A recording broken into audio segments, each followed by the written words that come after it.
teman-teman, kembali lagi di review buku kali ini.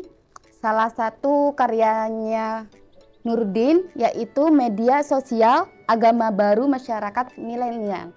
Nah, buku ini diterbitkan oleh Intrans Publishing tahun 2018. Siapa sih yang tidak tahu media sosial ya?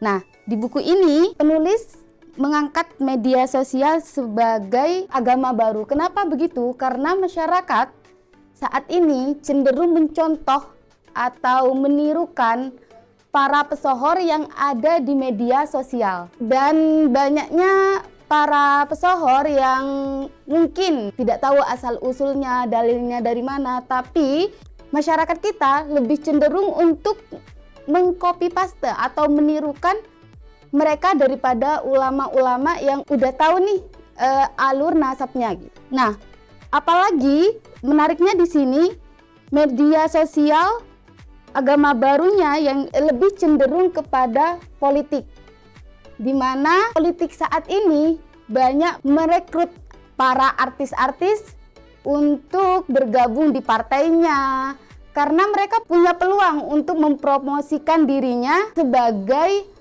anggota politik saat ini.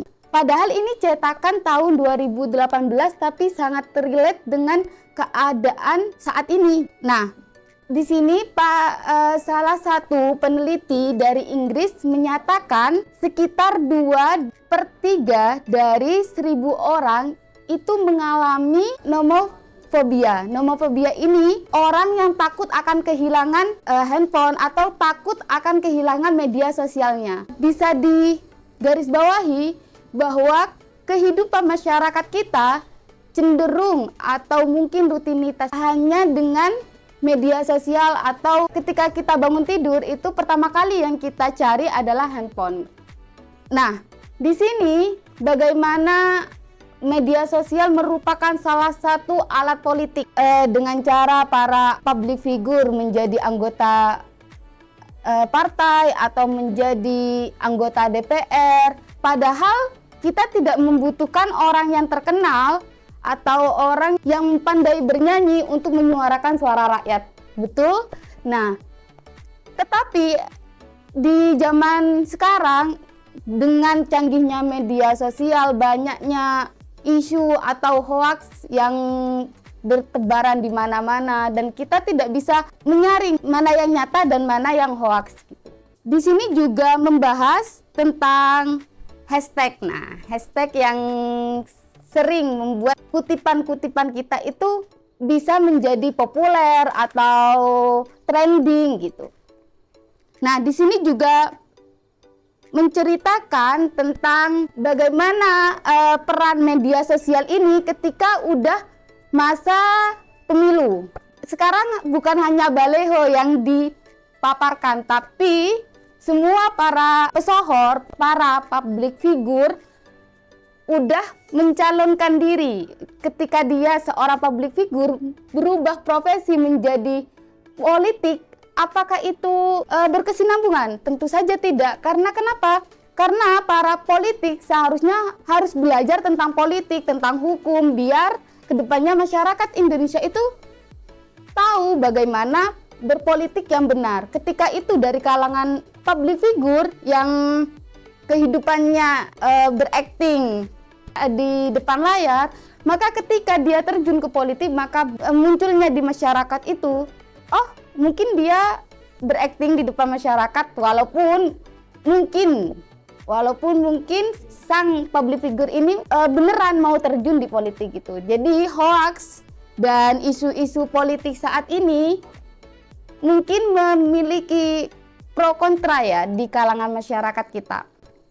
Nah, di sini juga membahas tentang watak asli kita di media sosial jelang Pilpres. Nah, di sini ketika menjelang Pilpres, kandidat ini pasti mengucapkan hal-hal yang manis, menjanjikan hal-hal yang baik untuk kedepannya gitu. Akan tetapi ketika dia udah duduk atau terpilih oleh masyarakat menjadi presiden atau wali kota lah, janji itu udah tidak ada gitu loh. Janji yang di awal mereka janjikan itu udah tidak ada.